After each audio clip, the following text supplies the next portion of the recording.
राष्ट्रीय स्वास्थ्य मिशन मध्य प्रदेश की 7 फरवरी को आयोजित संविदा स्टाफ नर्स भर्ती परीक्षा का पर्चा लीक होने के बाद एग्जाम को निरस्त कर दिया गया है। ग्वालियर की पुलिस और क्राइम ब्रांच ने इस मामले में 7 लोगों को टेकनपुर के होटल से पकड़ा है। आरोपियों में 2 लोग उत्तर प्रदेश के, 2 लोग हरियाणा, 3 आरोपी ग्वालियर के रहने वाले हैं। आरोपियों में 15 लाख रुपए में पेपर खरीदा था। परीक्षा करने की पुष्टि एनएचएम मध्य प्रदेश के मुख्य प्रशासकीय अधिकारी के रावत के आदेश से हुई है, जो परीक्षा एजेंसी के एमडी को लिखा गया है। एसएसपी अमित सांगी ने बताया कि पुलिस को एक छात्र के परिजन ने सूचना दी कि कुछ लोगों ने उनसे संपर्क किया है। वो डील करने डबरा के टेकनपुर स्थित होटल के पास बुला रहे हैं। यहाँ बड़ी डील हो सकती है। उसके बाद क्राइम ब्रांच ने वहाँ छापा मारा और 33 लोगों को पकड़ा। इनमें 7 आरोपी हैं जो पर्चा बेच रहे थे। 2 आरोपी उत्तर प्रदेश के मेरठ और इलाहाबाद के रहने वाले हैं। बाकी 2 आरोपी हरियाणा और 3 ग्वालियर के रहने वाले हैं। इसके अलावा पकड़ाए गए 26 स्टूडेंट में से 15 लड़कियाँ और 11 लड़के हैं। आरोपियों ने स्टूडेंट्स को पर्चा बेचना भी कबूल किया है। सभी छात्रों को आरोपियों ने टेकनपुर बुलाया था। ग्वालियर में 4 सेंटर पर एग्जाम होना था। तलाशी में आरोपियों के पास से कई स्टूडेंट के डॉक्यूमेंट भी मिले हैं, जो पर्चा लीक होने के मामले में कथित आरोपियों ने गारंटी के तौर पर रख सके थे। आरोपियों ने पुलिस को बताया कि जिन उम्मीदवारों से पर्चे का सौदा हुआ था, उन सभी से टोकन अमाउंट लिया गया था। बकाया राशि एग्जाम के बाद लिया जाना तय हुआ था। एग्जाम के बाद संबंधित उम्मीदवार सौदा नहीं तोड़े, इसके लिए उनके ओरिजिनल एकेडमिक डॉक्यूमेंट गारंटी के रूप में रखे गए थे। पूछताछ में आरोपियों ने बताया कि उन्होंने पर्चा strategic alliance management services private limited सेम्स नाम की कंपनी की वेबसाइट से ऑनलाइन खरीदा था। यह कंपनी सरकारी विभागों में रिक्रूटमेंट कंसल्टिंग का काम करती है। इसके एवज में 15 लाख रुपए भी चुकाए थे। हालांकि यह साफ नहीं हो सका है कि कंपनी के पास पर्चा कहां से आया। फिलहाल कंपनी से संबंधित कोई व्यक्ति नहीं पकड़ा गया है। परीक्षा ले रही एजेंसी से आरोपियों का सीधा कनेक्शन नहीं है। आरोपी इसी कंपनी के जरिए ही पूरा काम कर रहे थे। पुलिस इस मामले में एनएचएम के अफसरों की भूमिका भी जांच रही है। अच्छा। कितनी बड़ी कामयाबी है सर ये ग्वालियर पुलिस के लिए और पूरे प्रदेश के लिए? ये एक इन्फॉर्मर की सूचना आई लेट नाइट कि जो एग्ज़ाम आज होने वाला है नर्सिंग का एनएचएम के तहत, इसमें एक गैंग आया हुआ है बाहर से, और जो स्टूडेंट इसमें या जो परीक्षार्थी इसमें अपीयर हो रहे हैं नर्सिंग एग्ज़ाम के लिए, उनको प्रलोभन देके और पेपर के कुछ क्वेश्चंस आउट कर रहा है। ये क्राइम ब्रांच ने इसको डेवलप किया। एडिशनल एसपी क्राइम, हमारे दोनों जो डीएसपीज हैं क्राइम के, टीआई क्राइम, और उनकी पूरी टीम इसमें रात से ही लग गई और इसको डेवलप करते करते दोपहर में जो ग्वालियर डबरा हाईवे है, हाईवे पे टेकनपुर के आगे एक ढाबा है, उस ढाबे में रेड की गई। तो उसमें कुछ लोग वहाँ पर मिले और उनके पास से कुछ मोबाइल फ़ोन्स मिले, प्रिंटर मिला, लैपटॉप मिला, और साथ ही कुछ बच्चे या स्टूडेंट या परीक्षार्थी जो कि एग्ज़ाम में अपीयर होने जा रहे थे, वो भी वहाँ पर मिले। जो पूछताछ इनसे की गई तो ये पता चला कि ये जो 8 लोग हैं, इसमें से 3 रहने वाले ग्वालियर के हैं, 2 प्रयागराज के हैं, 2 हरियाणा के हैं और 1 इसमें बिहार का है। इसमें जो इनका मास्टरमाइंड है वो अभी नहीं मिला है। उसके बारे में हमें इंफॉर्मेशन पूछताछ करके थोड़ी पता चल गई है। मूलतः वो भी प्रयागराज का रहने वाला है। इनके पास जो क्वेश्चन पेपर आया था, जो इनके मोबाइल पे था, ऐसी संभावना इन्होंने बताई थी कि जो 3 साढ़े 3 बजे से पेपर है उसमें ये प्रश्न आएंगे, और जो वहाँ पे स्टूडेंट थे उनको ये जो प्रश्न है ये दिखा के और उनका आंसर बताया जा रहा था। अब इसमें जो प्रयागराज का आरोपी है, वो मुख्य आरोपी मास्टरमाइंड है, उससे जुड़ा हुआ था और वही इस पेपर को बुलवा रहा था।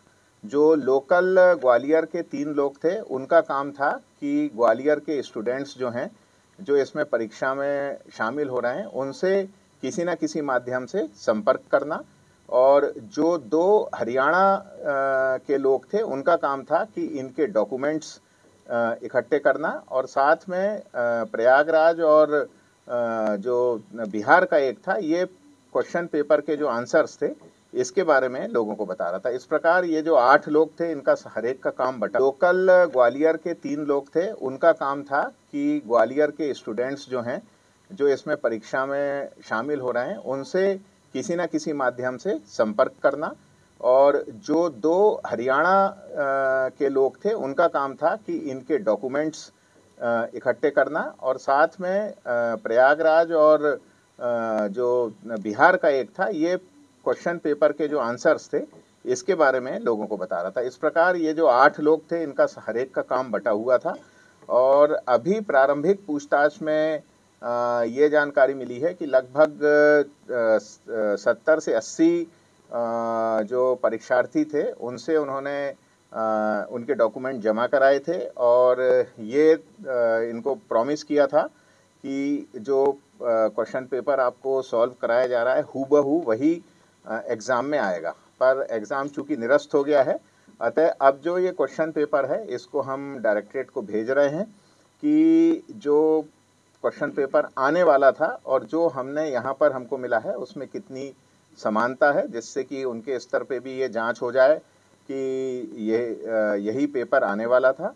इसके अलावा जो इनके मोबाइल फ़ोन्स मिले हैं, हमको 39 मोबाइल फ़ोन्स टोटल इन 8 आरोपियों से मिले हैं।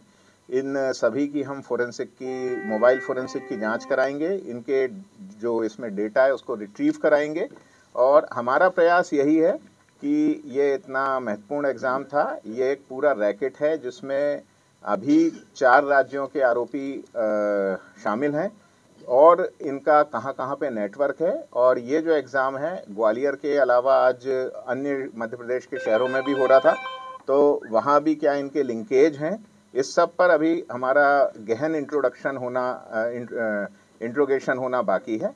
अभी इस पूरे प्रकरण में थाना क्राइम ब्रांच में धारा 420, 66 EIT एक्ट, 120 बी और 3-4 मध्य प्रदेश परीक्षा अधिनियम, इसके तहत प्रकरण पंजीबद्ध किया जा रहा है।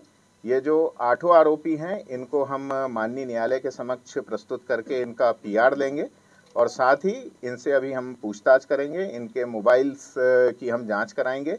हमारा प्रयास है जल्द से जल्द इस पूरे रैकेट की जड़ तक पहुंचा जाए, और कितने लोग इसमें इन्वॉल्व हैं उनके विरुद्ध हम सख्त से सख्त वैधानिक कार्रवाई जल्द से जल्द करें। सिम्स जो कंपनी है, ठेका कंपनी थी, इसका इन्वॉल्वमेंट क्या निकल के आया? सिम्स जो ठेका लिया था इसने ओवरऑल परीक्षा का। अभी मैंने जैसा आपको बताया कि ये जो लोग हमें मिले हैं, ये यदि हम पूरे रैकेट की बात करें तो जो मास्टर पेपर था जो कि यहाँ पे मिला है, और अगर ये यही क्वेश्चन पेपर था तो ये कहीं ना कहीं जो है इसमें किसी की भी इसमें वो हो सकती है। तो ये जब मास्टरमाइंड हमें मिलेगा तो उससे हमें पता चलेगा कि अल्टीमेटली ये पेपर उसे कहाँ से मिला। नहीं, जैसे मैंने आपको बताया कि 8 लोग हैं, इसमें से 3 लोग प्रयागराज के हैं, मास्टरमाइंड भी प्रयागराज का है, तो पूरा खेल इन 3 लोगों का है। बाकी जो ग्वालियर के 3 लोग हैं इनका ये इन्वॉल्वमेंट था कि ग्वालियर के स्टूडेंट्स को ये ढूंढना, अलग अलग माध्यमों से उनको प्रलोभन देना और उनसे पैसे लेके उनको ये पेपर सॉल्व करना। अभी जो बात हुई है स्टूडेंट से, इनसे ये बात हुई थी कि 2 से 3 लाख रुपए पर स्टूडेंट ये लेंगे। पैसा अभी नहीं दिया किसी ने, क्योंकि इनके ओरिजिनल डॉक्यूमेंट्स, इन्होंने जो डॉक्यूमेंट है वो नहीं, ओरिजिनल डॉक्यूमेंट इन्होंने रख लिए थे इनके पूरे, और ये था कि अगर पेपर सेम आता है तो फिर आप पैसे देंगे और अपने डॉक्यूमेंट ले जाएंगे। कहीं ना कहीं गृह मंत्री का जो जिला है आपका ये पूरा ग्वालियर, तो इनकी इतनी हिम्मत पड़ना ग्वालियर जैसे जिले में, तो कहीं ना कहीं कानून व्यवस्था कमजोर अपन मान के चलेंगे। मध्य प्रदेश के गृह मंत्री ग्वालियर के रहने वाले हो, यही उन्होंने ये ग्वालियर को अपनाया। ये गैंग है, और जैसा मैंने बताया कि अभी इनसे पूछताछ में ये भी पता चल रहा है कि बाकी शहरों में भी इनके कहीं ना कहीं लिंकेजेस हैं। ये इन्फॉर्मेशन यहाँ पर आई, और इसको हम इस तरह से भी ले सकते हैं कि इसी जिले में त्वरित कार्रवाई करते हुए आरोपियों को पकड़ा गया, तो ये इसको पुलिस की मैं एक अच्छी सफलता कहूँगा। भोपाल, जबलपुर, इंदौर, इन सब की जो जानकारी मिली है, क्या वहाँ की टीम को किस तरह कोऑर्डिनेट करती है? नहीं, ये मैंने बताया कि अभी हम इनसे प्रॉपर इंट्रोगेट करेंगे, और सबसे महत्वपूर्ण इसमें है कि इनका जो मोबाइल फोरेंसिक्स की जो जांच होगी उससे हमें काफ़ी मदद मिलेगी हमारे पूरे इन्वेस्टिगेशन में, और जो मास्टरमाइंड है उसके मिलने पे हमें आगे के लिंकेजेस हाथ लगेंगे। परीक्षार्थी जो पकड़े हैं इनका अभी इनसे पैसे चूंकि नहीं लिए गए हैं और पेपर भी नहीं हुआ है, इनके जो मूल डॉक्यूमेंट थे ये इस गैंग ने रख लिए थे, और ये था कि पेपर सेम आएगा तो इनसे पैसे लेके और फिर इनके डॉक्यूमेंट लौटाए जाते। तो इनके संबंध में अभी हम इन्वेस्टिगेशन आगे करेंगे।